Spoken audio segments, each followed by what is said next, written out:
We're now seeing a college paper written by Bryan Kohberger that has many parallels to the crime he's accused of committing.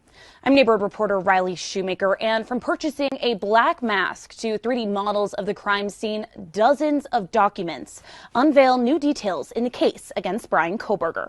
In newly released court documents, prosecutors are pointing to strikingly personal details, including an academic paper defendant Bryan Kohberger submitted in 2020 while studying criminology. The 12-page paper describes a fictional stabbing death investigation in which Kohberger lists step-by-step procedures a crime scene investigator should follow, including ways to prevent crime scene contamination and the spread of DNA by wearing gloves and covering your face in shoes. And when it comes to face coverings, the state also revealed new evidence it plans to present at trial, including a purchase record from Dick's Sporting Goods they say shows Kohberger bought a black balaclava, the same type of mask described by a surviving roommate in this drawing, who claims she saw a man in a black ski mask inside the King Road home the night of the killings. The state also including surveillance footage and business records from Costco and Albertsons they say show Kohberger's vehicle and activity around noon the day after the murders took place. To help the jury understand the layout of the home where the murders took place, prosecutors are now asking to use a 3D rendering of the crime scene rather than a model built to scale as previously requested. The defense objects, saying it may mislead the jury. Also at issue, whether Kohberger's behavior and physical demeanor can be discussed in front of a jury. Defense attorneys say Kohberger has autism spectrum disorder that may explain his demeanor in court, but the state argues the evidence is irrelevant, undisclosed until recently, and could unfairly sway the jury's perception. And finally, there is a debate over specific wording allowed at trial. Kohberger is charged with killing 4 University of Idaho students in November of 2022, but his lawyers don't want prosecutors to call him a murderer in front of the jury. And when it comes to some of the state's strongest evidence and that DNA found on a knife sheath at the crime scene, they don't want the term touch or contact DNA to be used, arguing it could mislead the jury since the trace DNA could scientifically be present whether he touched the item or not.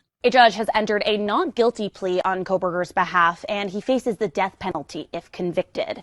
We now know that jury selection will begin for this trial on July 30th. We'll continue to monitor this for you, and for more details, you can head to idahonews6.com. I'm Riley Shoemaker for Idaho News 6.